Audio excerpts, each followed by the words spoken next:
Reflecting on the past, I realize I might have missed some clear warning signs. Being in love can sometimes make you overlook the red flags that your intuition is desperately trying to show you. My name is Penny, and this is the tale of how I met my husband, John, and his family. John and I were both software developers at TechZone Solutions. He stood out not just because of his good looks, but also for his calm confidence, a stark contrast to other colleagues who seemed to only talk about coding. One morning, he stopped by my desk, offering me a cup of coffee, and casually asked, "Did you catch the new episode of Black Mirror last night?" That marked the beginning of it all. We started with small talks about common interests, which gradually evolved into deeper connections. We both enjoyed sci-fi and weekend hikes, and even shared a love for silly B-movies. Our lunch breaks became longer, and casual coffee runs turned into dinner dates. A year into our relationship, John suggested I meet his family. They're very down-to-earth, he reassured me as we drove to his mother's house. His sister Addison, along with her husband Ethan and their son Logan, also lived there. The house was modest but tidy, with children's toys strewn across the yard. Addison greeted us at the door, her son in her arms, and quickly pulled John into a hug. "Mom, they're here," she called out. Kennedy, John's mother, emerged from the kitchen with a warm smile and an apron. "There's my successful son," she beamed, embracing him before turning to greet me warmly. "And you must be Penny. John has told us so much about you." During dinner, the family dynamics seemed normal enough, and they appeared genuinely proud of John's professional accomplishments. However, something felt slightly off, but I couldn't pinpoint what it was until Addison mentioned Logan's upcoming birthday. "John," she began with pleading eyes, "Logan really wants that new Nintendo game with the dinosaurs." Before John could respond, his mother interjected, "Let him spoil his nephew a bit. He's doing so well at his tech job." She chuckled, patting John's hand. Then, turning to me with a seemingly light-hearted smile, she added, "I just hope after you two get married, he won't forget he still has a mother and sister to look after." Everyone laughed it off, but I didn't grasp then that her words were far from a joke. 7 months later, John and I were married in a modest ceremony and moved into a cozy apartment near our workplace. I thought we were embarking on our perfect new life together. However, the bliss was short-lived. Almost immediately after our honeymoon, requests for financial help began to flood in, first from Addison for Logan's school supplies, then from Kennedy for home repairs.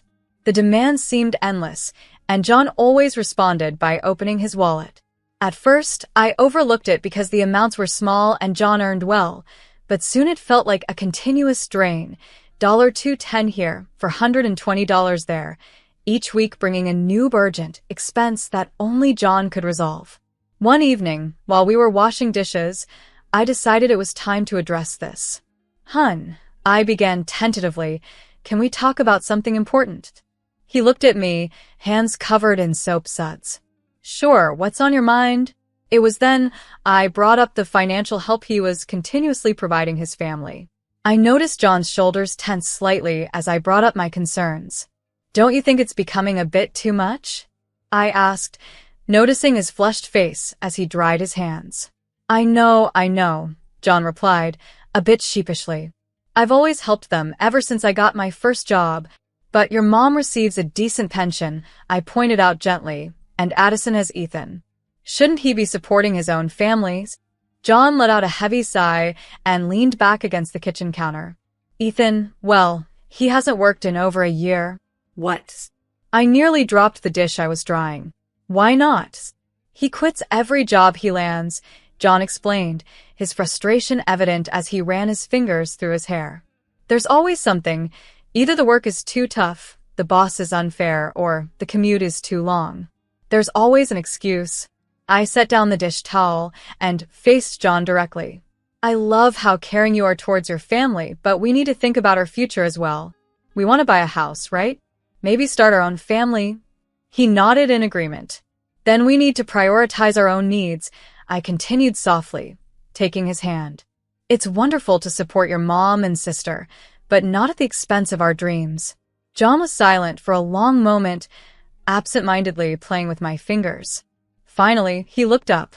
"You're right. We should be saving for our future. What if we set up a separate savings account for the house? We can put a fixed amount in there every month and not touch it for any reason. That sounds perfect, I replied, relieved he understood. We spent the rest of the evening planning our saving strategy, and for the first time since our wedding, I felt like we were truly united in our plans for the future. 3 months into our new savings plan, Kennedy invited us over for Sunday dinner. Despite my reservations, John reassured me. "They're still family," he said, squeezing my hand as we drove there. The atmosphere was tense from the moment we arrived. Addison set the table with sharp, hurried movements while Ethan lounged on the couch, absorbed in his phone. Kennedy's smile seemed forced as she greeted John and barely acknowledged me. Dinner began with awkward small talk about the weather and Kennedy's garden. I played with the meatloaf on my plate, anticipating the inevitable. Soon enough, Kennedy turned to John with a sweetly veiled tone. "John, honey, I noticed you haven't sent any money these past 3 months. Is everything okay at work?" The sound of forks clattering against plates filled the brief silence. All eyes were on us. John cleared his throat and straightened his posture, a sign he was nervous, but ready to stand firm. "Actually, Mom," he began, his voice steady, "Penny and I are saving up to buy a house. We're planning to start our own family soon." A deafening silence followed. Kennedy's fork clattered loudly against her plate as she set it down, her eyes drilling into me. Addison's cheeks flushed with anger, and I could sense the storm was about to break. "A house." Addison's voice cracked. "While I'm here, pregnant with my second child, struggling to afford prenatal vitamins. Do you know how expensive baby things are?" I felt my frustration mounting. After months of biting my tongue, it was becoming increasingly difficult to hold back. I couldn't hold back any longer. "Maybe your husband should think about that," I retorted, nodding towards Ethan, who was still buried in his phone. Addison's face crumpled as she burst into tears. "How dare you? You're so cruel," she sobbed. "You don't understand our situation," Ethan finally chimed in, looking up from his phone with a defensive tone. "I'm trying here. Do you know how hard it is to find a good job these days? And I'm dealing with depression." Something in me snapped. "Depression didn't stop you from deciding to have another baby, did it?" The room immediately erupted into chaos. Addison's wails grew louder, and Ethan began to defend his job search efforts, but it was Kennedy's voice that dominated the room. "You," she pointed accusingly at me, her face twisted in anger, "are trying to turn my son against his own family. We were happy before you came along with your selfish ideas." Selfish. I stood up abruptly, the chair scraping loudly against the floor. "Wanting to build a future with my husband is selfish?" I argued back. "Mom." "Stop," John interjected, but Kennedy continued her tirade. "She's poisoning your mind against us, your mother and sister. How dare she dictate who we can receive help from?" Unable to bear any more, I grabbed my purse and walked out, John close on my heels. We drove home in silence, Kennedy's angry shouts still ringing in my ears. As we pulled into our apartment complex, the streetlights flickered past, reflecting my turmoil. Finally, John broke the silence, his voice soft yet conflicted. "You were right," he admitted, "about everything. But maybe we need to be more gentle with them. They won't change overnight."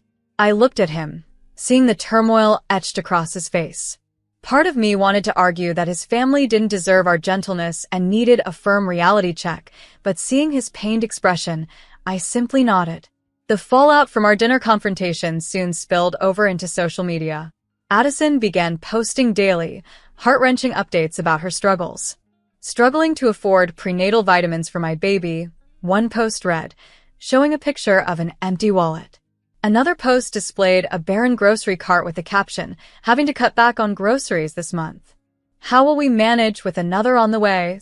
Each post was more dramatic than the last, with pictures of Logan looking forlorn next to empty toy store windows and lengthy paragraphs about the importance of family support. Subtle digs were made about some people who had their priorities wrong. John was glued to his phone, his expression growing more strained with each notification. One evening, after noticing how quiet he had become, I found him staring at a photo Addison posted of Logan's worn-out shoes.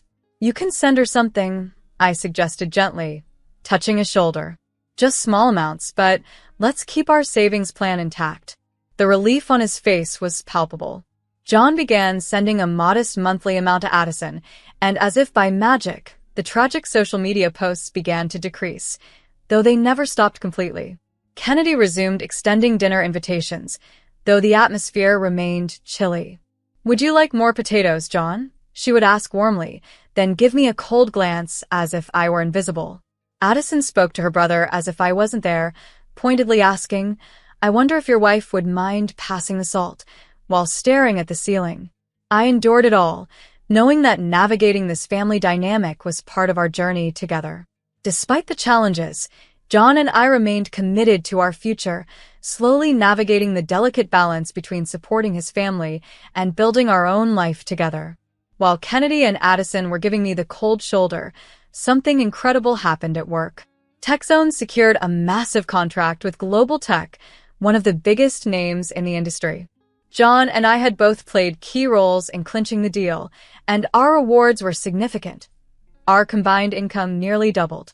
With our new financial comfort, we continued living modestly but indulged in a few luxuries. We bought a new hybrid SUV to replace John's old sedan and enjoyed occasional weekend getaways to the coast. As our savings account swelled, our dreams expanded. We began browsing real estate listings, discussing potential neighborhoods, and planning more seriously for our future. For the first time since our marriage, it felt like we were truly advancing. However, family dinners remained tense. During one such dinner, Kennedy decided to confront us. I was quietly eating my pot roast, trying to tune out the usual coldness, when Kennedy dramatically cleared her throat. I saw your vacation photos on Facebook, she began, fixing me with a stern look. Palm Springs, wasn't it? That resort looked expensive. I felt John tense beside me. Here we go again, I thought to myself. Kennedy continued, criticizing with a tone full of disapproval. Those infinity pools, luxury spa treatments. Really, John, it's not appropriate to flaunt such a lifestyle when your sister is struggling with 2 children. The irony was palpable as Kennedy spoke. In the background, the clicking of computer keys provided a steady rhythm. Ethan was at his desk, engrossed in his latest video game, the 3rd new release he'd bought that month. I couldn't resist commenting.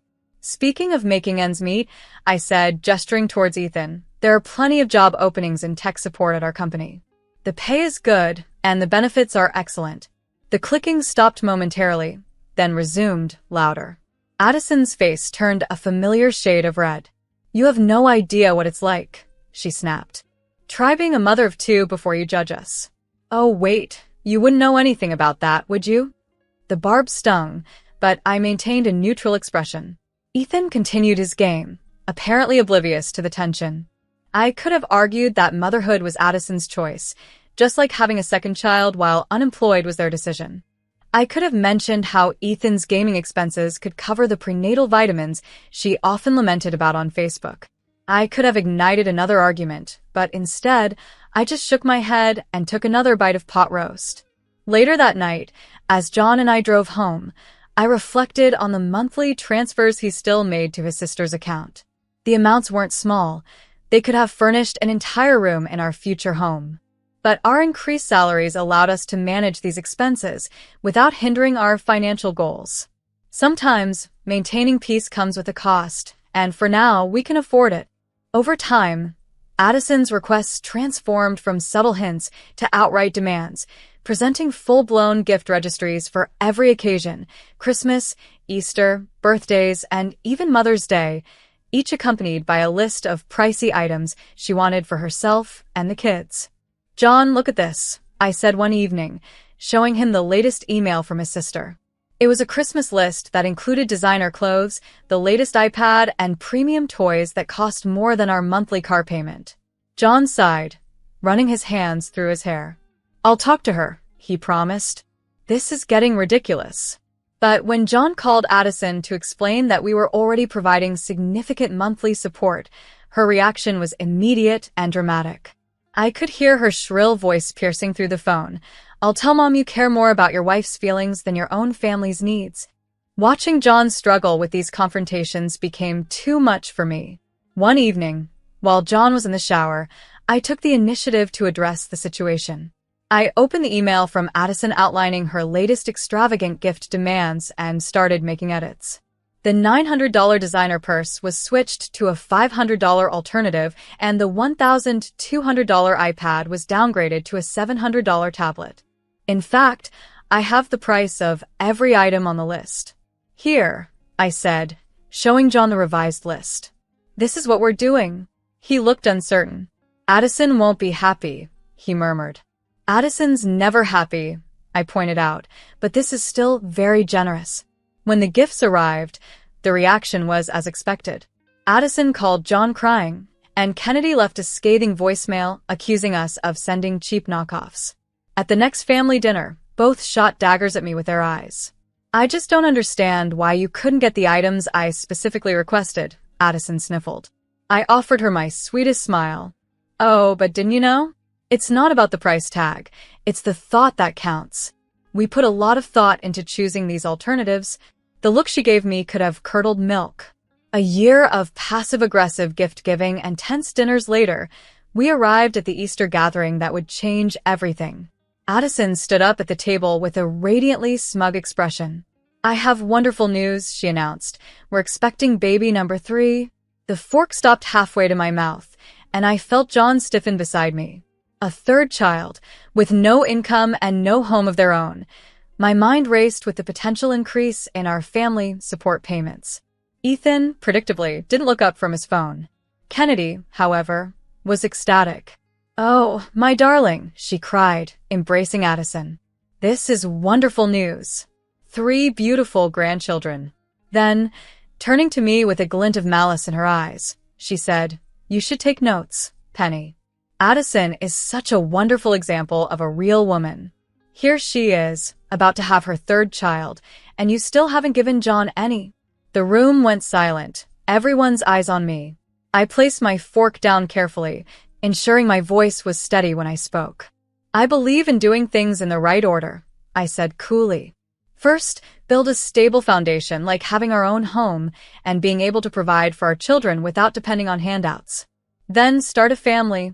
Kennedy and Addison exchanged looks before bursting into artificial laughter. Oh, Penny, Kennedy said condescendingly, you're so corporate. It isn't about money and houses. No, I agreed, taking a sip of water. It's about responsibility. The tension at the table was palpable, but I didn't care anymore. Let them laugh. Let them think I was cold and calculating. At least my future children would have a secure home, something no one could take away. Addison's 3rd baby arrived in September, another boy. Meanwhile, John and I had achieved our savings goal. After months of house hunting, we found our dream home. A beautiful 2-story colonial with 5 bedrooms, a spacious backyard, and a kitchen that inspired me to want to cook. It was located in an excellent school district, just a 15-minute drive from work. We spent weeks planning renovations, picking paint colors, and choosing furniture, with each room holding the promise of a brighter future, including a sunny bedroom that would make the perfect nursery. In a twist that seemed straight out of a suspenseful drama, while we were exploring and planning each detail of our dream home, from the sunny playroom to the cozy home office, an unexpected invitation from Kennedy landed like a storm cloud.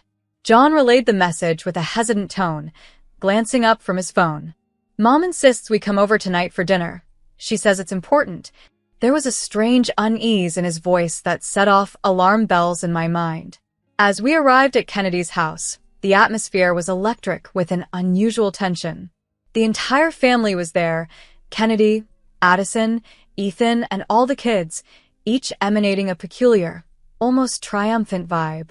Addison seemed especially agitated, barely able to keep still, while Kennedy sported that all-knowing smile that had always made me wary. Once we were all seated around the dinner table, Kennedy wasted no time. Congratulations are in order, I hear, she began, with a tone that felt too rehearsed. You two bought a house, how wonderful. Yes, we just closed last week, I responded, riding the wave of our recent achievement. It's really perfect for... Kennedy cut me off mid-sentence, her hands clasped together as if she were about to broker a major deal. "That's actually why we wanted to talk tonight. You see, you and John don't really need a big house yet, no kids and all. Staying in your apartment would be just fine for now." My smile stiffened, sensing where this was going. "But Addison here," Kennedy continued, her voice dripping with concocted sympathy. "Poor thing, with 3 kids in this cramped space. They need more room, a backyard to play in." Then, dropping the charade of subtlety, she laid it out. "We think it would be best if you gave your new house to Addison and her family." The room seemed to freeze around me as I waited for someone to laugh and reveal the joke. But Kennedy's face was dead serious, and Addison was nodding vigorously. Even Ethan looked up from his phone, intrigued. "Excuse me?" I finally uttered, disbelief clouding my voice. "You want us to just hand over the house we worked years to afford?" "I'm a mother of 3, Addison chimed in, as if that were the only credential needed to claim ownership of our home. "I deserve to give my kids a proper home. You guys can get another place later." I turned to John, my pulse racing. "Can you believe this? Do you see the entitlement here?" Before John could reply, Kennedy's voice oozed false sweetness. "John knows his duty. He was raised to take care of his family. That was the last straw." John's hand slammed down on the table, causing the silverware to jump. Rising from his seat, his face a mask of controlled fury, he finally let loose. "Enough," he barked. Kennedy and Addison recoiled, their smugness replaced by surprise. "I'm done watching you 2 manipulate every situation to your advantage," John declared, his voice echoing off the walls. "You," he pointed at Ethan, "get off your backside and stop gaming. I'm tired of financing your laziness. And I'm sick of hearing you," he now turned to Addison, "complain and guilt-trip us. And Mom, no more. I'm not your personal bank." Addison started to retort, but John overpowered her. "No, you don't get to speak right now. After all the money and support I've given, now you demand our home? It's not happening." Kennedy tried to sweet-talk him back to compliance, but John was resolute. "Don't sweetie me, Mom. If this is what you call raising me right, then yes, you did. Right enough for me to see through this toxic mess." With that, he grabbed my hand, pulling me to my feet. "We're done here. No more money, no more handouts, no more manipulation. This is where it stops." And with those final words, we walked out, leaving a stunned silence behind us. The drive home was quiet, but it was the kind of quiet that comes after a storm, filled with relief and the promise of a new beginning, free from the chains of familial guilt and manipulation. John erupted in frustration, his voice loud and clear. "Taking care of the children Addison started crying over should be your and Ethan's responsibility, not mine, not Penny's, yours." Clutching my hand, he steered me toward the exit. "Don't call us, don't text, and spare us your endless demands. We're done." As we departed, I caught a last glimpse of their faces, shocked and immobile with disbelief. John hurried us to the car, helping me in before he himself slid into the driver's seat.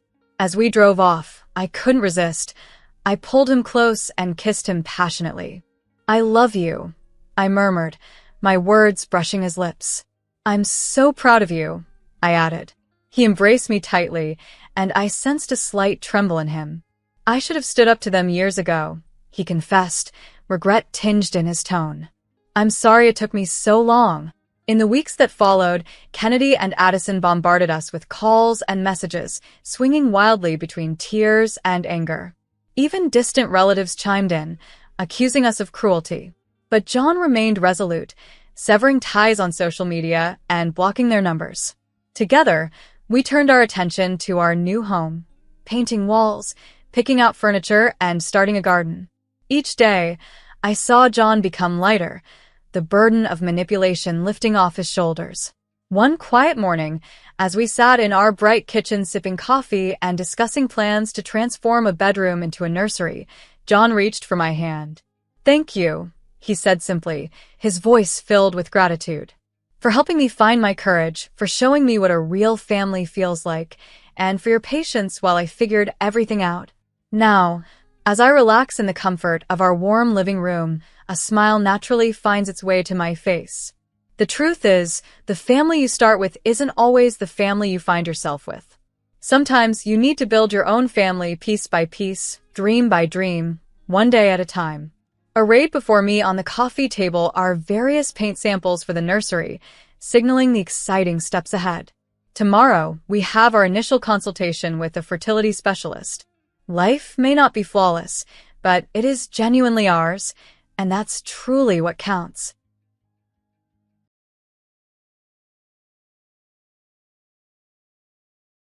Who on earth is this woman? Where did you pick her up? She's just a heap of poverty, Josiah's mother sneered. Mom, what are you saying? That's disrespectful. Please stop, Josiah pleaded. You said there was someone you wanted me to meet. I thought she'd be some kind of socialite. And yet, what is this woman wearing? Such plain, cheap clothes with nails like an old lady and hardly any makeup. She's no woman. She's finished. I will absolutely not allow you to marry this person, she continued harshly. I tried to answer, but she interrupted me. Quiet! People like this, poor people, give me an allergy. Get out at once, Josiah's mother demanded. Dear, you're going too far. Stop it. It's shameful, Josiah's father insisted. That's enough. I'm marrying Ruby. It's me who's getting married. I won't let you insult her. Ruby, let's go, Josiah said firmly. My name is Ruby. Josiah proposed to me after 2 years of dating. We've been too busy at work to meet each other's parents. I went to Josiah's parents' house to announce our engagement, and this happened. I was heartbroken at how bad it started. His mother seems to want Josiah to marry a rich lady. Apparently, there was a lot of disagreement when Josiah's older brother got married as well. Josiah and I discussed what to do from here, and that day marked the beginning of the phone attacks from my mother-in-law. Are you really thinking of marrying Josiah? His mother asked over the phone. Yes, I want to start a family, I replied. Don't you feel it's impossible for you to start a family with Josiah? Let me be clear. There is a world of difference between Josiah, who grew up in a wealthy family, and you, who grew up in a poor family. It's like a homeless person marrying a celebrity. Of course it's impossible. Josiah is a good candidate for a groom. He's been in private school since elementary school, so he's only ever been around wealthy people. That's why he looks at you being poor and thinks it's something new. He's just being fooled by you, she stated coldly. I'm not deceiving him. I fell in love with Josiah, even if he had no money, I defended. Don't make me laugh. You have no right to fall in love with Josiah. Give it up immediately, she retorted. So you're saying you won't accept our marriage? I asked, feeling depressed. Finally got it. I've been saying that from the beginning. I can give you severance pay, but for someone of your class, how about a single quarter? She offered disdainfully. Listening to my mother-in-law, it was truly a parade of disrespect, and I had lost the strength to fight back. When I told Josiah about this, he immediately called his mother. Mom, what did you say to Ruby on the phone? Josiah demanded. What? I just told her the truth. Josiah, you're old enough now. Why don't you consider an arranged marriage? She suggested. I already refused the arranged marriage talk, didn't I? It's me who's getting married. I won't marry anyone but Ruby. Don't contact Ruby anymore, Josiah insisted. Hold on, Josiah. You can't speak to your mother like that. Wake up, she continued. What the heck? I don't get what you're saying. Moreover, stop treating Ruby like she's poor, he replied. What's wrong with calling a poor person poor? A girl raised by poor folks is no good woman. I'm saying this for your future, so think about it, she added. There's no need for that. I'm marrying Ruby, so just leave us alone, Josiah asserted. He really argued with my mother-in-law. Seeing that, I felt relieved, but my mother-in-law's attack wasn't over that easily. I was so overwhelmed with anxiety, wondering if it was a good idea to get married in this state. I discussed with Josiah, and we decided to get married without a ceremony, just by registering our marriage.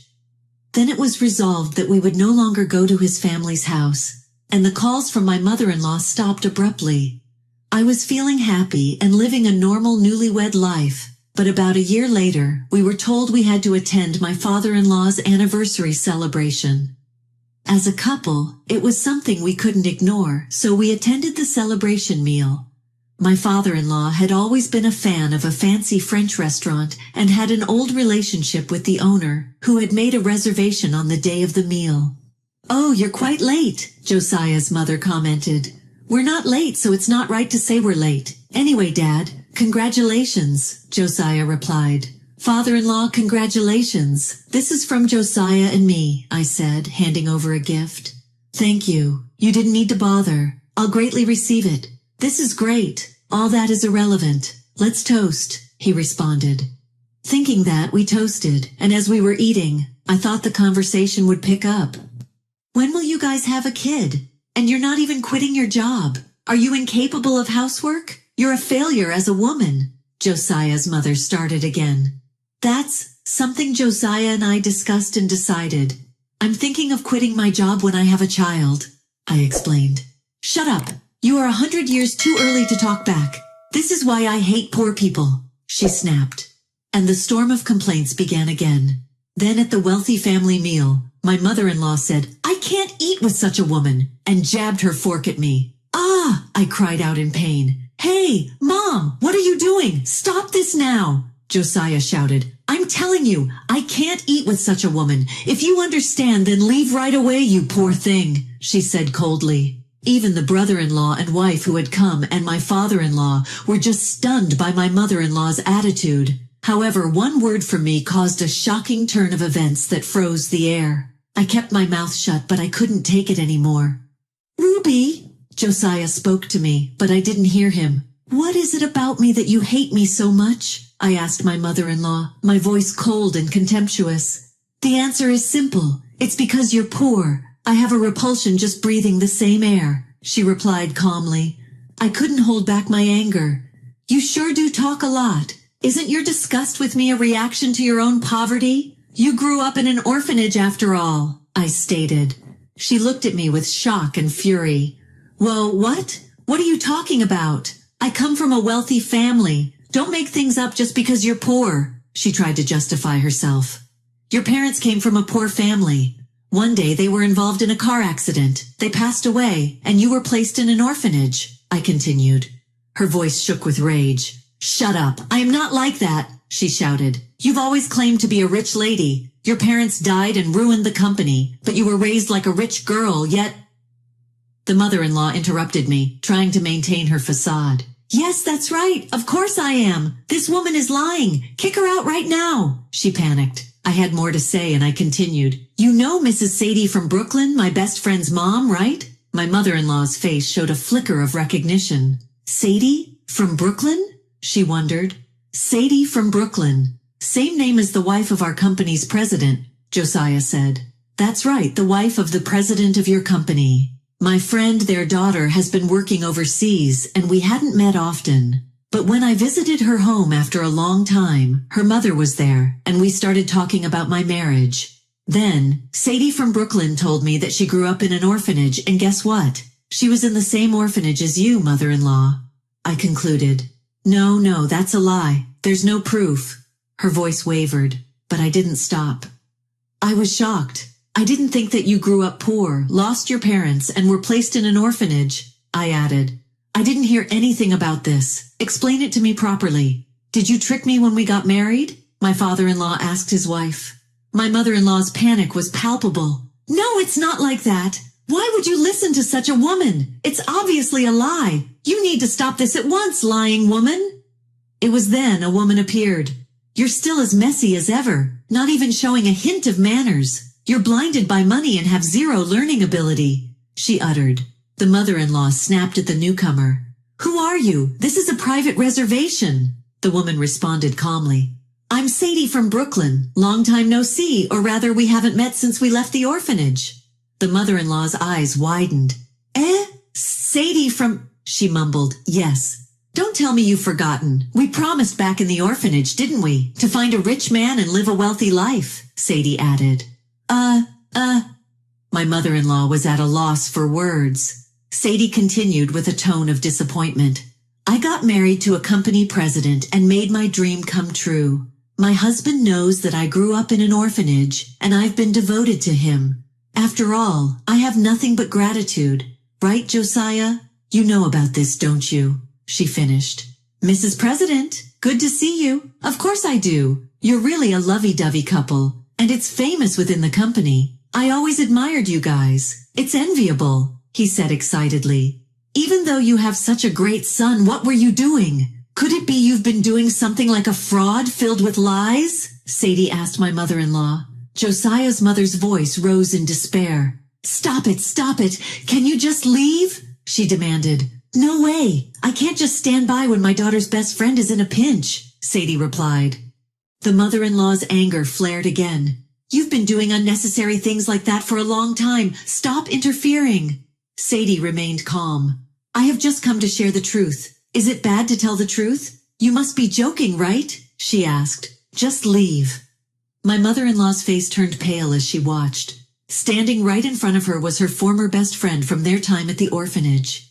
And then Sadie continued her story. Savannah was wayward since middle school, skipping school, hanging out with the wrong crowd, getting scolded when caught, she uttered.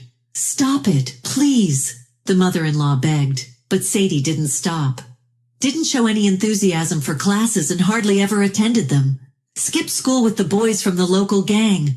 Rumor had it that she was a vicious woman who couldn't say no, she said. Stop it, the mother-in-law screamed. Sadie's tone was relentless. Moreover, when you mentioned Razor Savannah, there was nobody who didn't know.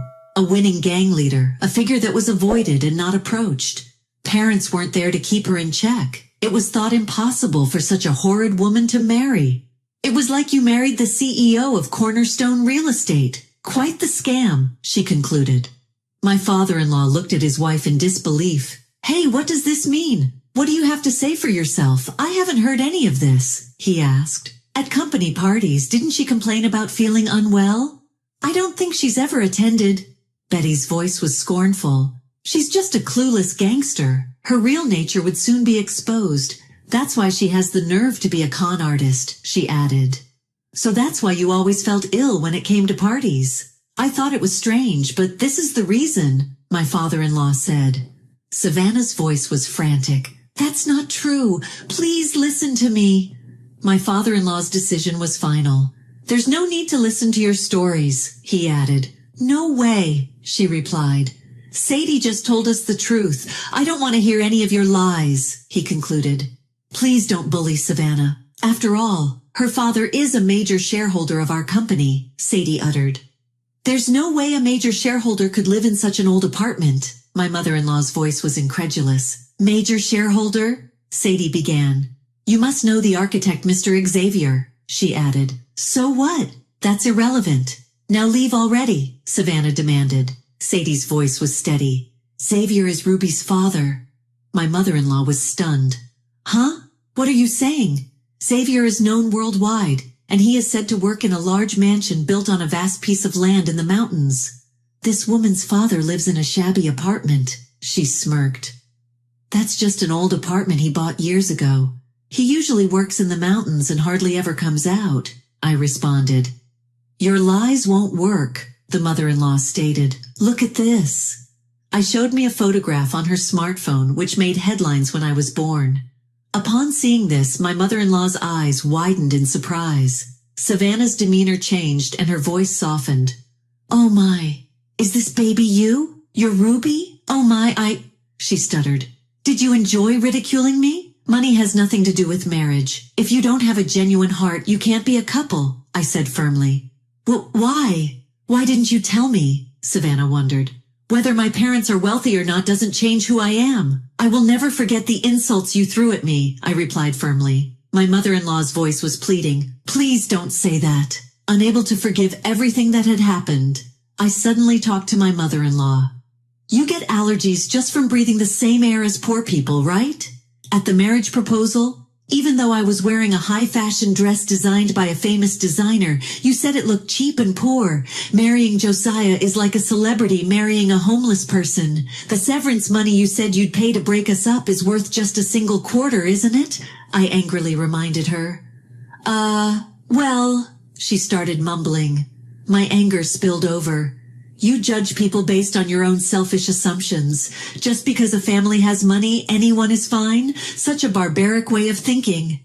Enough with your nonsense, I firmly demanded. Tears started to well up in my eyes out of frustration, and I didn't stop there.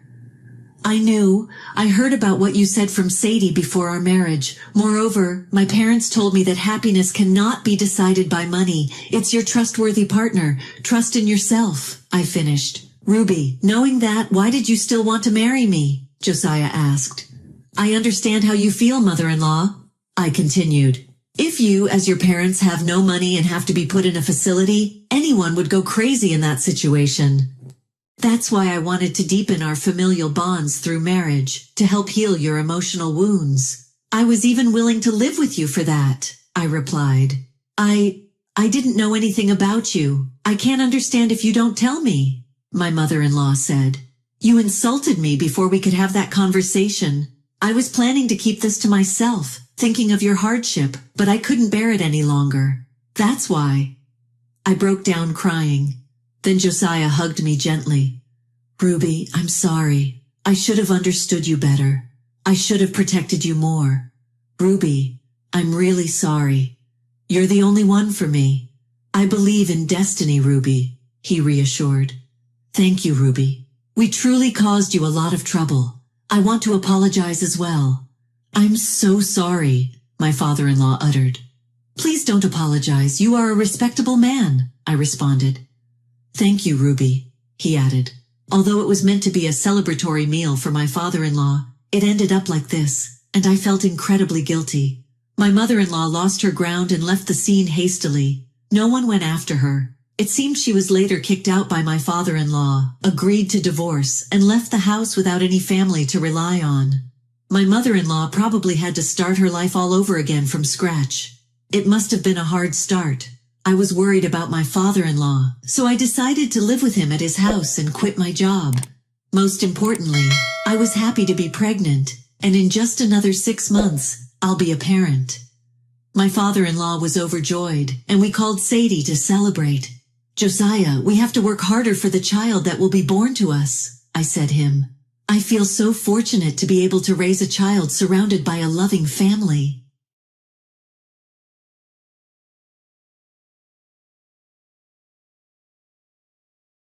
My name is Selena. I have been married to my husband Angel for almost 5 years now.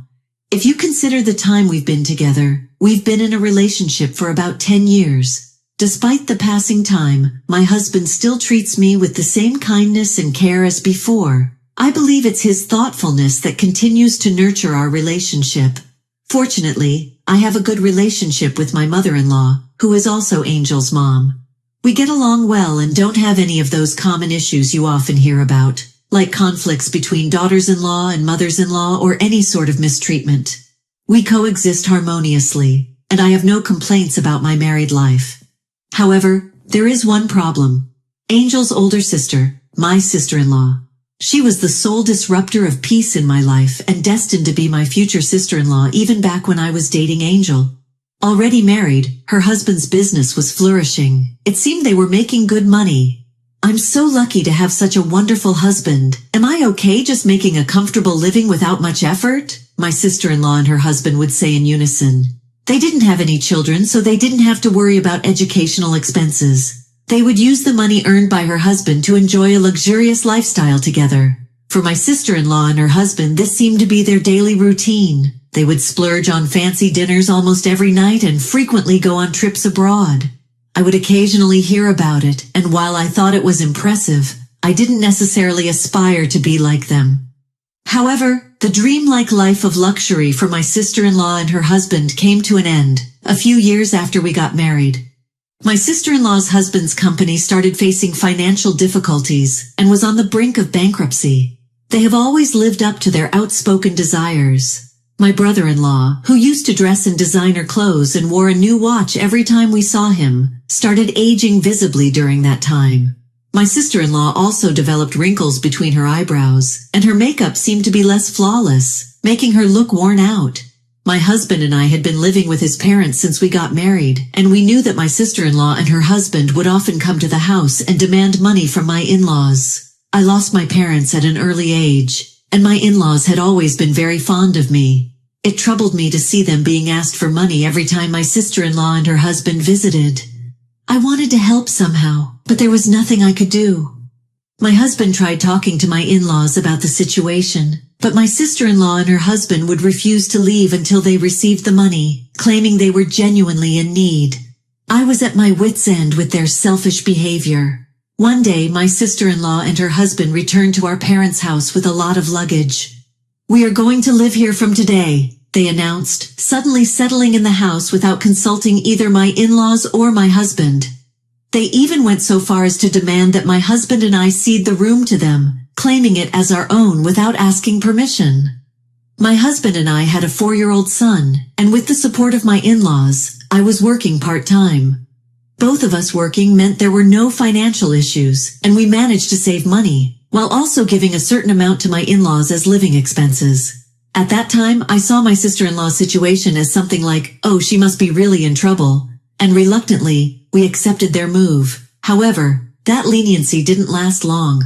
My sister-in-law started demanding even more money from my in-laws than before.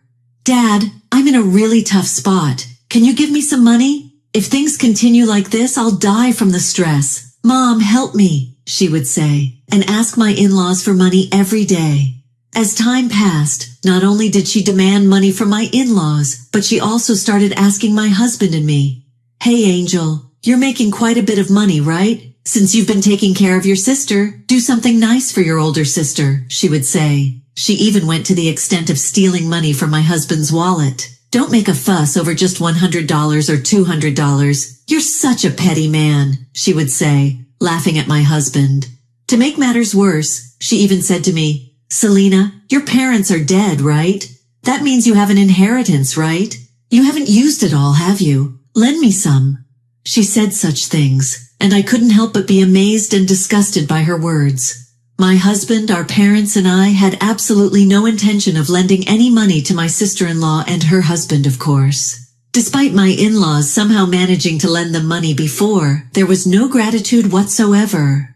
Moreover, it turned out that before marrying my brother-in-law, my future sister-in-law had already established her own business, disregarding the opinions of others. As expected, the business failed, and she ended up deeply in debt. It was thanks to my in-laws' help at that time that she managed to avoid bankruptcy.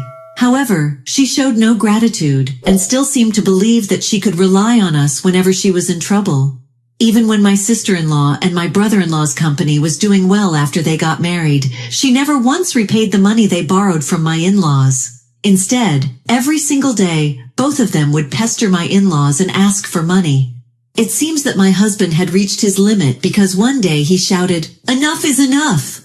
In response, my sister-in-law arrogantly laughed at my husband and said, "You understand our situation, don't you? If you're not going to give us money, can you at least keep quiet?" I tried to address the issue, but she completely ignored my words. The selfish words and actions of my sister-in-law and her husband had exhausted not only my husband and me, but also my in-laws. One day, after finishing my part-time job, I noticed multiple missed calls and messages from my mother-in-law and husband. Wondering what had happened, I opened the messages and learned that my father-in-law had collapsed. It seemed like he had to be taken to the hospital by ambulance. I quickly returned home, leaving my son with a friend, and headed to the hospital where my husband directed me. However, by the time I arrived, it was already too late. My father-in-law had passed away from a heart attack.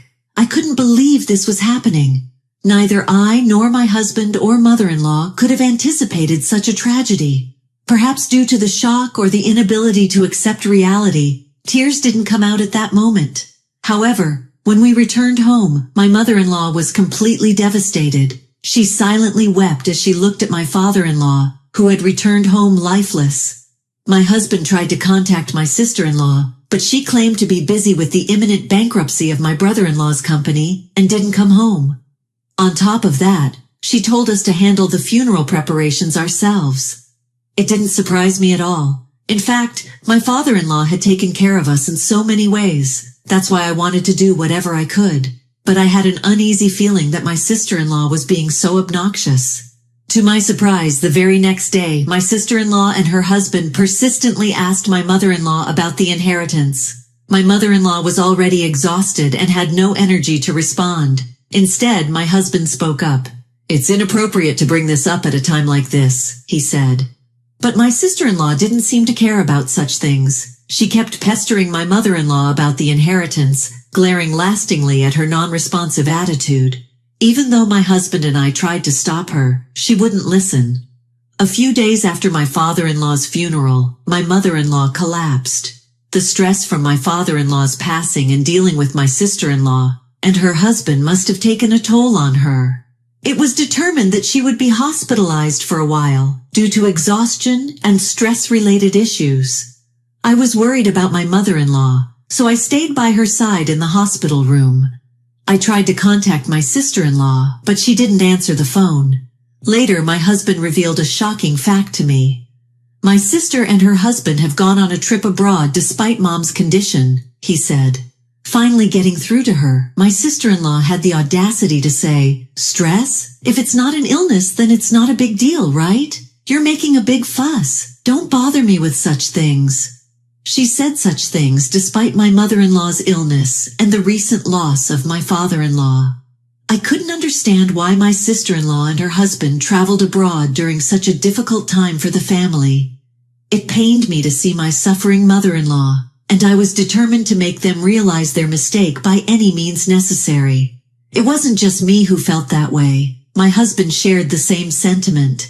As it turned out, my sister-in-law and her husband had chosen Las Vegas as their trip destination. They had taken money from my father-in-law's bank account and planned to make a fortune at the casino using that capital. Meanwhile, my brother-in-law's company was on the brink of bankruptcy, and it seemed like they were hoping to make a profit at the casino and somehow keep the company afloat. After hearing about the situation with my sister-in-law and her husband from my husband, my mother-in-law approached us with a request. "Could you contact this person for me?" she asked, handing me a piece of paper with the name of a real estate agent written on it. In place of my busy husband, I was asked to make the necessary arrangements as requested by my mother-in-law. It turned out that the agent would come to the hospital to meet her the next day. When I visited my mother-in-law's hospital room again, the real estate agent was already there. According to what I heard, my mother-in-law had decided to sell the house she had been living in. She asked me to make sure everything was packed up discreetly so that it wouldn't arouse suspicion from my sister-in-law and her husband and that we could move our belongings. I shared this with my husband, and we immediately began preparing for the move before my sister-in-law and her husband returned. When I told my son about the plan to move, he offered to help. Although my mother-in-law had mentioned wanting to find a place to live alone, both my husband and I were concerned about leaving her by herself. So we proposed that she live with our family. With tears in her eyes, my mother-in-law expressed her gratitude. "It's only natural," I said. It was thanks to the support of my in-laws that our family had been able to get by all this time. My husband and I quickly searched for a new home and arranged to rent an apartment not far from our workplace. Due to my mother-in-law's request, we decided not to inform our relatives or my husband's family about the move.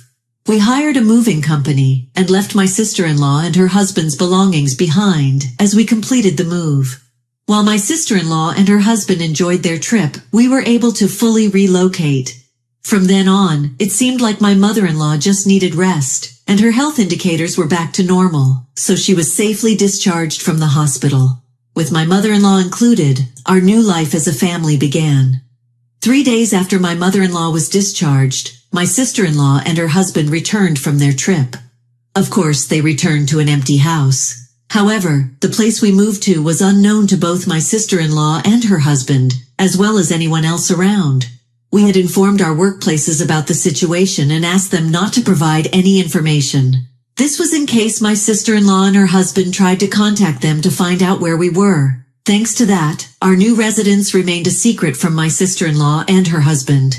No one in the family wanted to meet them. "I never want to see them again," my husband said. "I feel the same way," I replied, and above all I believe my mother-in-law feels the same way. It was undoubtedly my sister-in-law and her husband who pushed my in-laws to this point. Not only did my father-in-law pass away, but also when my mother-in-law fell ill, they did nothing. In regard to my sister-in-law and her husband, my mother-in-law said, "I no longer consider them family." Meanwhile, we had already signed a contract for a new apartment. However, my mother-in-law offered to use the money from selling her old home to build us a new house, and we gratefully accepted her kind offer. Ever since then, my mother-in-law has been in excellent health and takes good care of herself. Thanks to her, both my husband and I can work without overexerting ourselves and manage household chores without any burden. After our new house was built and some time had passed, my mother-in-law called my husband and me into her room one evening after our son had fallen asleep. "I have something to discuss," she said, motioning for us to sit closer. She handed us an envelope. "What is this?" I asked, curious about its content. "This is something your father asked me to give you if he ever passed away. I've been holding on to it all this time. I never expected to give it to you so soon," she said, smiling with a hint of embarrassment. My husband accepted the envelope and opened it. Inside, we found a copy of the will and a document detailing the distribution of the inheritance. It turned out that my father-in-law had left us a substantial amount of assets, more than we expected. Some left my husband and me speechless. We even forgot to blink in that moment of astonishment and disbelief. I blurted out, "But we can't accept this much." Observing our reaction, my mother-in-law chuckled and reassured us. "It's okay, don't worry about it. Your father chose to do this because you are his only children now," she said, offering us her support. It seems that my father-in-law wrote his will after my sister-in-law and her husband started causing trouble. I fed up with them. My father-in-law ensured that almost all of his inheritance would go to my husband and me. He even mentioned in the will that the money he had lent to my sister-in-law would be considered a gift, and that he was cutting ties with them. Amid our confusion, my mother-in-law chuckled and said, "You two have children, don't you? You have a future ahead of you, and there is nothing wrong with having money. Use it wisely, please." In response, my husband looked at me and said, "It's our father's wish. Let's gratefully accept it." I thanked my mother-in-law and offered my gratitude once again to my father-in-law. A few days later, we heard that my sister-in-law had been desperately trying to find our whereabouts and contacting all the relatives. However, while the relatives knew how to reach my mother-in-law and husband, they had no idea about our current place of residence. Faced with this reality, my sister-in-law exploded in anger, directing all her blame at my mother-in-law for some reason, and declaring that they were getting divorced. However, the debts they had incurred together would remain with both of them, including my sister-in-law. So even if they got divorced, they would still have to keep paying them. Despite hearing this news, I felt no sympathy for them whatsoever.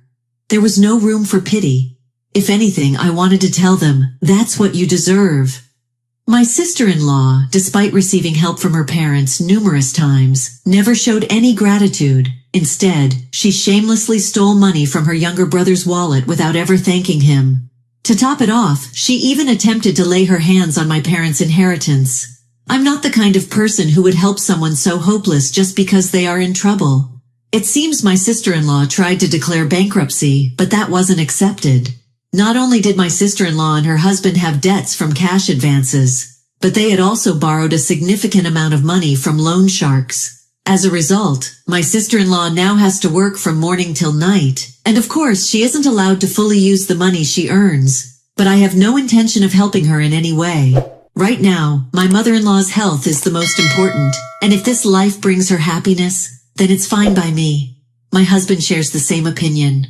We both want to do whatever we can to ensure that my mom, who has gone through so much hardship, can enjoy even a few happy days in the future, my husband said. I agree completely, I replied.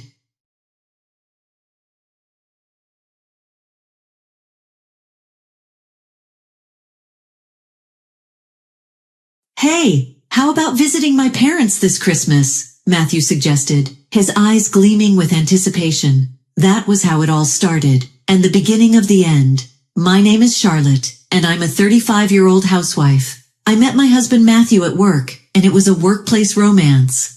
Right after we got married, we were blessed with our lovely daughter Gianna, and I quit my job. Now she's 6, and we visited my husband's parents' house for the first time, but it was far away. Hey, is dinner ready yet? My mother-in-law's voice echoed through the room. Yes, just a moment, I replied while bustling around the kitchen. Her eyes were deeply critical. You're so slow, Charlotte. How can you stand such a slow wife, Matthew? She said, turning to my husband. Well, yeah, other wives are much more efficient. She really is too slow, and it's a problem. Matthew responded, lounging on the couch, eyes glued to the TV. My blood boiled. How could he say that?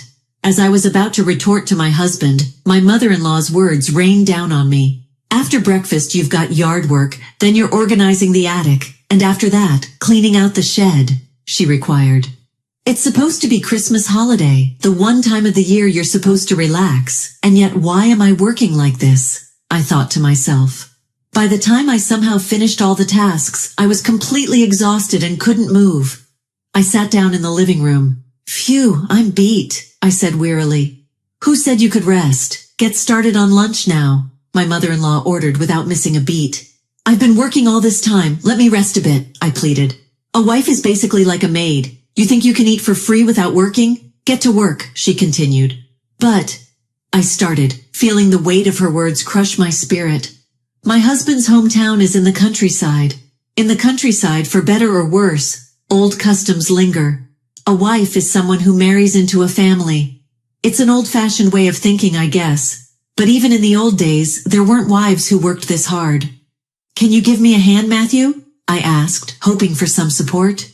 No way, he replied briskly. He does nothing at home, and at his parents' place, he's even worse, just drinking away. He's still lounging in the same spot as this morning. Hey, I need to go buy some groceries. Why don't you go then? I asked him and added, come with me. The supermarket in the countryside is far. My husband, who has a driver's license, has been drinking since morning, and I don't have a license, so walking is the only option. But a 30-minute walk one way is too much for me alone, so I asked him at least to help carry the groceries. He frowned. No way, came his immediate response. I felt like throwing the garbage at his face. It would surely be a hassle to remove. While I was imagining this, my husband was lazily swigging away with a can of beer. I'm drinking right now. What's with that robotic talk? I'm tipsy now, he responded. So what? I wondered. I can't go, he slurred. So he didn't want to go, huh? Fine then, this useless man. While I was getting frustrated, my mother-in-law yelled from behind me, isn't dinner ready yet? I ignored her and thought, fine, I'll go buy tons of marshmallows myself. Eventually, I came back from the store. A 30-minute walk one way was really tough, and on the way back, I'm carrying groceries in both hands. I walked into my husband's parents' house, completely exhausted. Putting the bags down, I sank down at the entrance, letting out a long sigh. That's when it happened. Hurry up! Geez, you're as slow as your mother, came from the back of the house in the mother-in-law's demanding voice. I'm sorry, I heard my daughter apologize. At this point, I was like a humanoid that was running on backup energy, having exhausted all of its main energy. Forgetting all my fatigue, I suddenly jump up and dash towards the source of the voices. I stepped over my husband, who was still lazing around. I thought I heard a pathetic whimper from underfoot, but I ignored him. I head to the kitchen where the voices came from. What are you doing? I shouted, whereupon my mother-in-law and daughter turned their attention to me. Mom, you finally got back, huh? Seeing me, my daughter's face brightened up. I could see tears in her eyes. Sitting in a chair, my mother-in-law was arrogantly perched. What are you doing? I repeated the question, looking at my mother-in-law. At my question, my mother-in-law snorted. Looking over, I saw my daughter Gianna holding a saucepan. Why, Gianna, what are you doing? My daughter explained hesitantly at my question. Well, Grandma said she was hungry and told me to get ready. She told me to start cooking, she explained. My goodness, not being able to cook. What a useless granddaughter. What have you been teaching her? Like mother, like daughter, huh? I wonder if she's really my son's child, the mother-in-law snarled. Even I couldn't hold back when my daughter was spoken about like that. She's only 6 years old, telling such a young child to cook? Can't you do it yourself? Saying such things to your own granddaughter? I asked, angrily puzzled. My mother-in-law's face turned red as she screeched, What are you saying? Making an old lady like me work? What a terrible woman you are. Listen, a wife is basically a maid. It's natural for her to work quietly. And a maid's daughter is also a maid. A maid? Exactly. Who do you think allows you to live? You're living off the money my son works so hard to earn. It's only right to respect your husband and me. Stop complaining and work, maid, she commanded.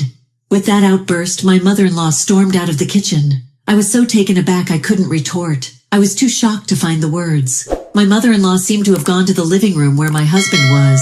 I could hear their conversation. "Your wife is so useless, not even as good as a maid," she complained to him. Well, Gianna will grow up and be of use. Just a little patience," he stated. "You've been having a tough time, haven't you? You know you can always come back home," his mother replied. "Divorce? That might be good, but then a maid is necessary, right? Maybe we should live together. I've been fed up with my job anyway. Let her work, and I'll enjoy a laid-back life in the countryside," he continued.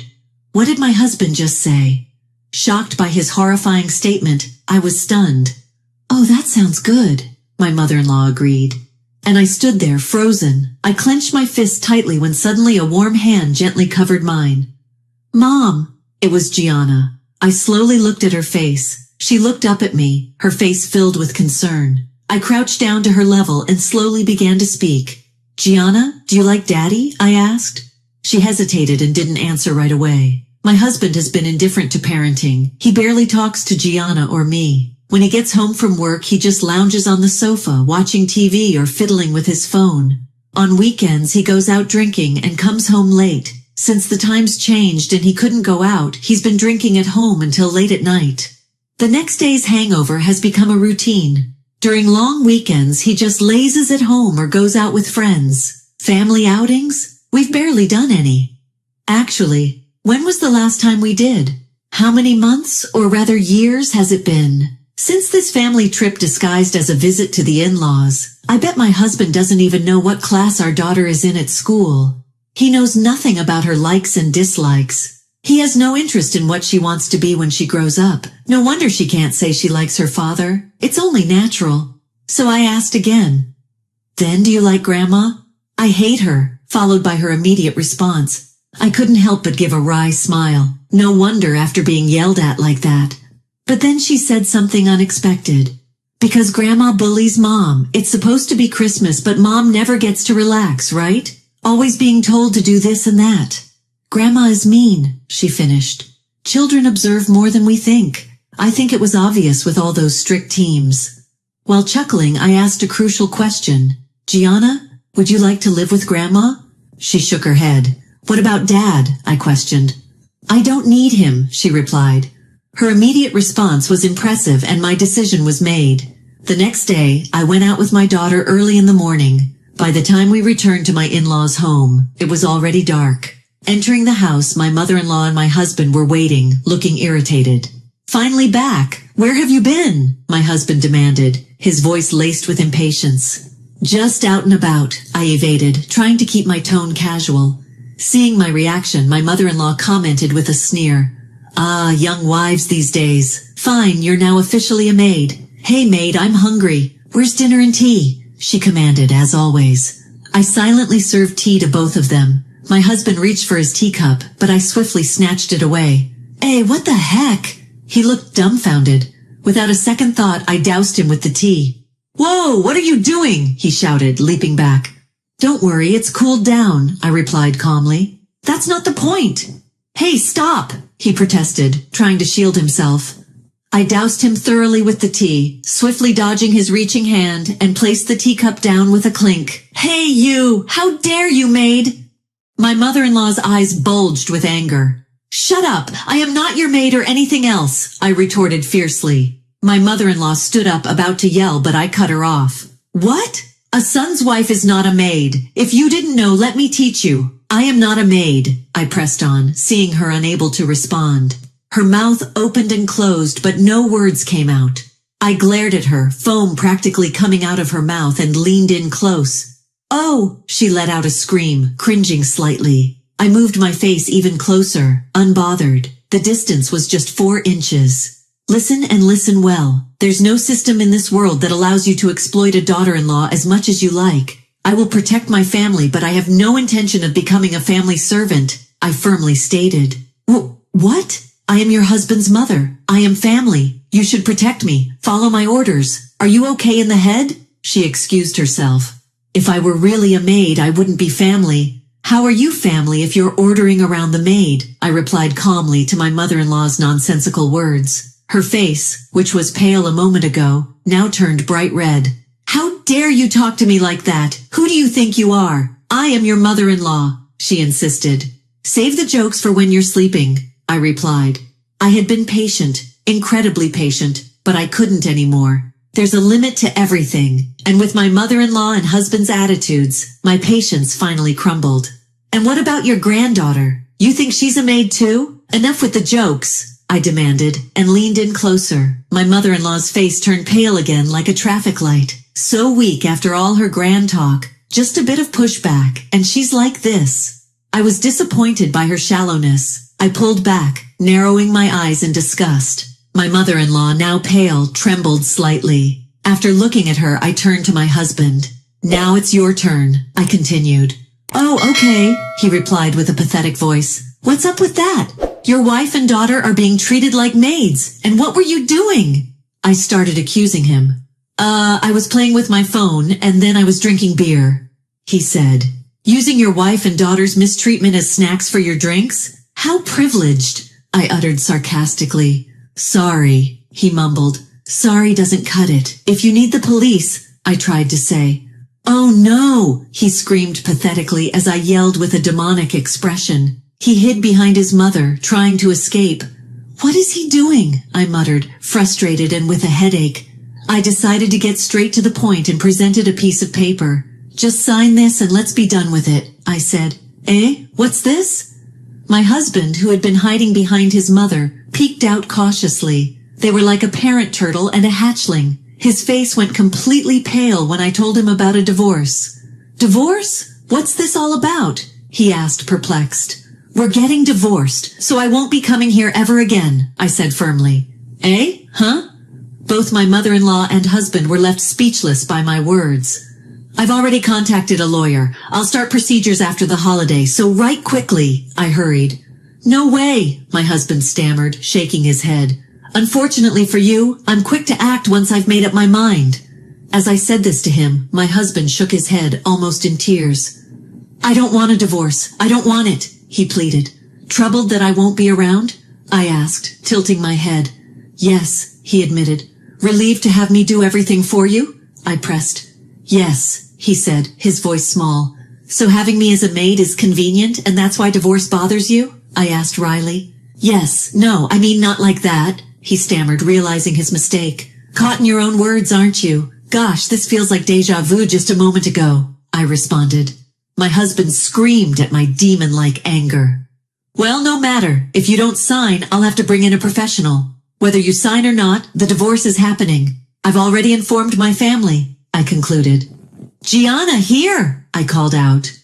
Mom, what is it? My daughter responded, appearing at the doorway. Are you ready? I asked her.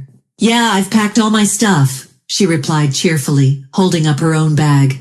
Hey, where are you going? My husband asked, panic in his voice. Good question. We're going to my parents' house now, I answered calmly. What? Hey, don't joke, he exclaimed, his voice rising. The only one joking here is you. I wasn't joking. A husband who visits his family just to treat his wife and daughter like maids is no joke. We'll discuss the divorce properly with a lawyer. Goodbye, I said, turning to leave. I had said what needed to be said. I picked up our luggage and together with Gianna, headed towards the entrance. My husband desperately followed. Wait! You can't live without me! He cried. At his words, I stopped abruptly, slowly turning around. My husband also stopped. Forgot something? I asked, looking at him intently. He stammered, What's that? I continued.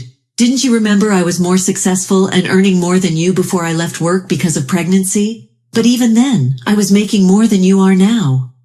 At these words, my husband's face turned ashen. Had he forgotten that we used to work at the same place? What conveniently selective memory. It has been a while since I quit my job, but it's time to start working again. My parents back home said they'd help out a little bit. I plan to stay with my parents for a while. I'll gradually return to work.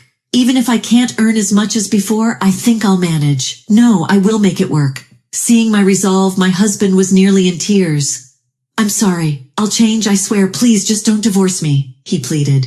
You had many chances to change, but you wasted them all. It's too late to regret now. With that, I reached for the front door. That's when it happened. Wait! My mother-in-law, who had been silent until now, called out. Irritated, I turned back to see her with a troubled look. What is it? I asked, frowning. What about my dinner? She shouted. I don't care! I shouted back defiantly, and this time we truly left her house. My daughter and I headed straight to my parents' house. They greeted us with smiles. Well, well, what a tough start to Christmas, said my mother, encouraging us to sit in the living room. Relieved, Gianna began peeling an orange. Christmas really is about family gathering, she said. It was tough. I hope next year we can spend it in peace. With that wish in mind, I resolved to make a wish the next day. Afterward, the divorce negotiations with my husband, who kept saying he didn't want a divorce, were difficult. But considering the fact that our daughter was rejecting her father, we somehow managed to finalize it.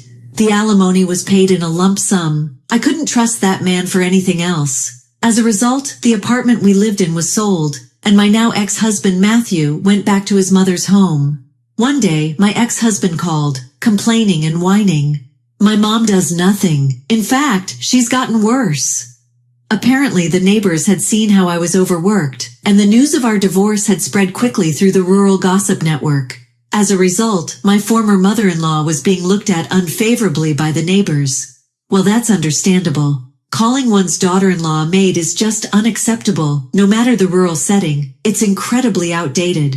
As a result, my former mother-in-law, who has become more reclusive at home, is lashing out and treating her son like a servant. He, in turn, talks back, and they end up arguing every day. He complained over the phone, but that's none of my concern. I planned to tell him the alimony had been deposited and then hang up. You're getting what you deserve, I said coldly. I could imagine him nearly crying on the other end of the phone. Please help me out a little bit. I'm Gianna's father, and she's my mother's granddaughter, he begged, his voice trembling with desperation. At this I smiled, though he didn't see it. I'm drinking now, I said carelessly. What's with that way of talking? He asked, confused and hurt. I'm tipsy now, I replied, a hint of amusement in my voice. Hey, wait a minute. Could you come over? He started to protest, his voice rising in panic.